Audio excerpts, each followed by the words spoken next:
살펴보는 이사야서 13장부터 23장까지는 이사야 예언자가 선포한 열방 예언, 즉 이스라엘 주변 나라들에 대한 예언들입니다.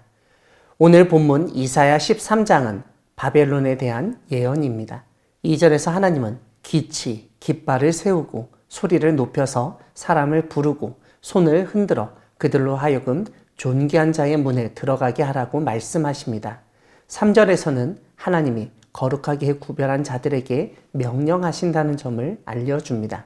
그리고 하나님의 위엄을 기뻐하는 용사들을 부르셨다는 사실도 깨닫게 하십니다.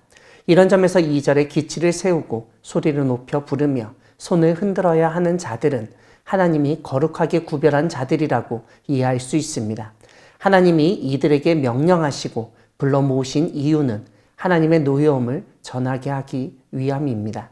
4절을 보면 하나님은 산에서 무리의 소리가 들린다고 언급하십니다. 이렇게 열국 민족이 함께 모인 이유는 다름 아니라 하나님이 싸움을 위하여 군대를 검열하시기 때문이라고 알려줍니다.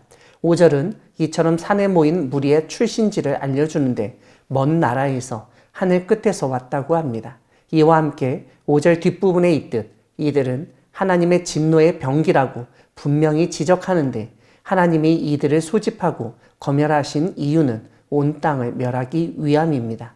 6절을 보면 애곡하라는 명령이 떨어집니다. 여호와의 날이 가까웠기 때문입니다. 9절은 여호와의 날이 어떤 날인지를 설명합니다. 이 날은 하나님이 잔혹히 분냄과 맹렬히 노하는 날이라는 것입니다. 9절 뒷부분을 보면 하나님의 진노의 대상이 언급되는데 하나는 땅으로 황폐하게 되고 다른 하나는 죄인들로 그들이 이 땅에서 사라지게 된다는 점을 알려줍니다. 11절에서 하나님은 친히 이 세상의 악과 악인들의 죄를 벌하시며 교만한 자의 오만을 끊으며 강포한 자의 거만을 낮추시겠다고 선포하십니다. 이러한 말씀들은 하나님이 심판하시는 날에는 사람의 빈부 귀천과 관계없이 모든 사람이 동일한 심판을 받게 되고 그 사이에서 살아남는 사람이 그리 많지 않다는 점을 알려줍니다. 13절에서 하나님은 맹렬히 노하는 날에 하늘을 진동시키시며 땅을 흔들어 그 자리에서 떠나게 하실 것이라고 알려주십니다. 14절을 보면 쫓긴 노루, 모으는 자 없는 양같이 각기 자기 동족에게 돌아가며 본향으로 도망치게 될 것이라고 알려줍니다.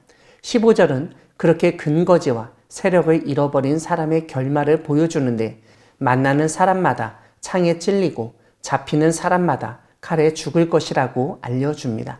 그뿐만 아니라 16절에서는 어린 아이들까지도 죽임당하고 그들의 집은 노략당하고 아내들도 욕을 보게 될 것이라고 알려줍니다. 17절은 이러한 바벨론 심판을 주도적으로 실행할 사람들이 등장합니다. 다름 아니라 메대 사람들입니다. 메대 사람들의 전투력은 18절에서 확인할 수 있습니다. 활로 청년을 쏘아 죽일 정도로 활을 잘 사용하는 민족인 것을 알게 됩니다. 그뿐만 아니라 태의 열매를 긍휼히 여기지 않고 아이를 애석하게 여기지도 않는다고 하면서 피도 눈물도 없는 잔인한 사람들로 묘사되고 있습니다. 그래서 하나님이 분노를 표출하시는 심판의 날에 바벨론은 고대에 멸망당한 소돔과 고모라 같이 될 것이라고 알려줍니다. 그래서 20절을 보면 바벨론에 더 이상 거주할 자가 없고 거처할 사람이 대대에 없을 것이며 아라비아 사람도 거기에 장막을 치지 아니하고 목자들도 그곳에 그들의 양떼를 쉬게 하지 아니할 것이라고 알려줍니다. 21절을 보면 그래서 오직 들짐승들이 다니는 버려진 땅이 되어버릴 것이라고 알려줍니다. 사랑하는 광야교회 성도 여러분, 하나님은 그 당시 가장 강력한 제국으로 등장하였던 바벨론을 심판하신다고 선언하신 분이십니다. 하나님이 바벨론을 심판하신 이유는 그가 교만하고 강포하였기 때문입니다. 그러므로 오늘날 경제력과 군사력을 앞세워 교만하고 강포한 나라 역시 하나님의 심판을 받게 되어 있다는 점을 생각해야 합니다.